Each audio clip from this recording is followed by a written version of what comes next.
రఘుకుమారాచార్య గారి మాటగా వారి మాట నేను చెప్తున్నాను. వారు ఈ ధనుర్మాసంలో తిరుప్పావే సదస్సు గతంలో నిర్వహించారు. ఈ సంవత్సరం కూడా వైభవంగా నిర్వహించబోతున్నారు. వారు నార్సింగ్లో నిర్వహించే కార్యక్రమానికి అందరికీ ఆహ్వానం. ఆ కళ్యాణ వెంకటేశ్వర స్వామి గారిని దర్శించి అందరూ ఆరోగ్యవంతులై సమస్త సన్మంగళాలను పొందాలని వారి పక్షాన దాసులు ప్రార్థిస్తున్నారు. వారికి బంధువులు స్వామినాథాచార్య గారు, స్వామినాథాచార్య గారిని వాళ్ళు పట్టుకోవడం, స్వామినాథాచార్య గారిని కాలక్షేపం చేయడం వల్ల మేమందరం ముఖ్యంగా కులశేఖర ఆళ్వార్ గారి యొక్క అండ రఘుకుమారాచార్య గారు ఉంది. ఈ కులశేఖర ఆళ్వార్ గారు స్వామినాథాచార్య గారు చూడడం పోయిన సంవత్సరం ఎంత క్రమశిక్షణగా సాగిందంటే, మొట్టమొదటి తిరుప్పావై సదస్సులో ఒక్క వక్త ఆలస్యంగా రాలేదు, ఒక వక్త ఉపన్యాసం అయిపోగానే పోలేదు, ఒక భక్తుడు మధ్యలో వెళ్ళిపోలేదు, అందరికీ మడిగా సాపాటు పెట్టారు. ఇంకా చాలా గౌరవంగా జరిగింది కార్యక్రమం. వారి నిష్ఠ చూసి సంతోషపడ్డాను. ఇలాంటి క్రమశిక్షణ కలిగిన శివాజీ గారు లాంటి మంచి వ్యక్తులు సంప్రదాయం చాలా అవసరం. వారి సేవలు సంప్రదాయ పరిరక్షణ సభకు చాలా అవసరమని వారిని నేను ఇక్కడ హైదరాబాద్ శాఖలో వారిని ప్రార్థించడం జరిగింది. సంప్రదాయ పరిరక్షణ సభ శత జయంతిలో వారి భాగస్వామ్యాన్ని మీ అందరి సాక్షిగా వారిని సాధన కూడా పొందుతాం.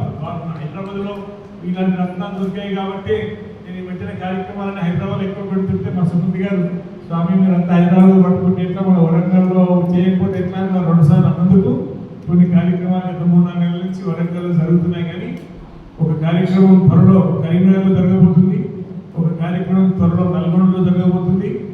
రామచంద్రజీయ స్వామి వారి యొక్క ప్రత్యక్ష పర్యవేక్షణలో ఒకటి హైదరాబాద్లో, ఒకటి హన్మకొండలో జరగబోతుంది.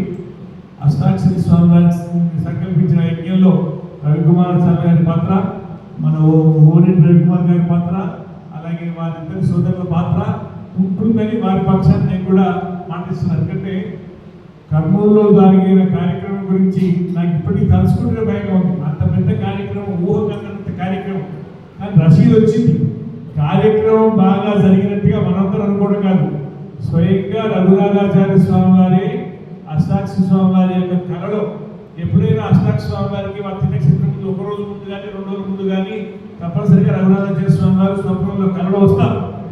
ఇప్పుడు కూడా వారి స్వప్నంలో రఘునాథాచార్య స్వామి వారు ఏం చేశారు, రఘునాథాచార్య స్వామి వారి నోట వారికి వచ్చిన కళలో నా పేరు కూడా వచ్చింది. వారు ఏమన్నారంటే పొద్దున్నే ఫోన్ చేశారు. నాకు కొంచెం తెల్లవారుజాములు లేచే అలవాటు లేదు, నేను రాత్రి కూడా ఎక్కువసేపు మేల్కుంటాను, పైన హాస్టల్లో తిరిగినవాడిని. పొద్దున్నే స్వామి గారు ఫోన్ చేసి మనకు రసీదు వచ్చేసింది, రఘునాథాచార్య స్వామి గారు స్వప్నంలో ఏం చేశారు, ఇది సంగతి, ఇది మనం జరపలేదు, వారే మనల్ని ఒక వస్తువుగా సాధనంగా భావించుకొని మనతో జరిపించుకున్నారు, అంత పెద్దవారు మనం ఎక్కడ చేస్తామని వారు అన్నారు. నిజంగా చాలా సంతృప్తి కలిగింది.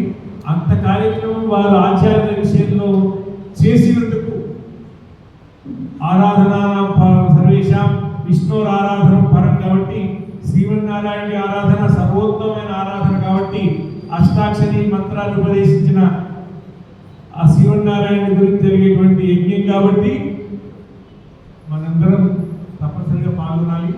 వారు ఆచార్యుల వారి సేవ చేశారు, మనం రఘునాథాచార్య స్వామి వారి సేవగా, అష్టాక్షరి స్వామి వారి యొక్క సేవగా ఆ కార్యక్రమంలో పాల్గొందాం. అయితే ఎవరు కూడా ఇబ్బంది లేకుండా, ఇబ్బంది పెట్టకుండా పాల్గొందాం. దానికి సూచనలు ఉన్నాయి, అలాంటి సూచనలతో మనం కార్యక్రమం జరుపుకుంటాం. ఇప్పుడు ఒక ముఖ్యమైన కార్యక్రమం, ఎప్పుడు కార్యక్రమం అంతా అయిపోయినాక ఒక చిన్న చివరి సన్మానం ఉంటుంది. ఆ సన్మానం కొరకే నేను పోటీ పడతాను. ఇందాక అందుకొరకే ఎక్కడ నాకు లేకుండే. ఇలాంటి తిన్నక్షేత్రం కానీ సభలు కానీ జరిగినప్పుడు నేను ఎదురు చూసే సన్మానం ఏంటంటే, రఘునాథాచార్య స్వామి వారి శేషమాల ఎప్పుడు నాకు వస్తుందా అని కార్యక్రమం కొరకు ఎదురు చూస్తున్నా. అందుకొరకే ఇందాక సుమతి గారికి ఎటువంటి సన్మానం పెట్టుకోలేదు. అయితే ఈ సన్మానానికి వాస్తవానికి మధ్యలో మా ఇద్దరికి పోటీ జరుగుతున్నది. కానీ వాళ్ళు నాకు ముందే అష్టాక్షరి స్వామి గారు మంగళాశాస్త్రాన్ని అనుగ్రహించారు కాబట్టి సుమతి గారు వేదిక దగ్గరికి గెలిచేసి రఘునాథాచార్య స్వామి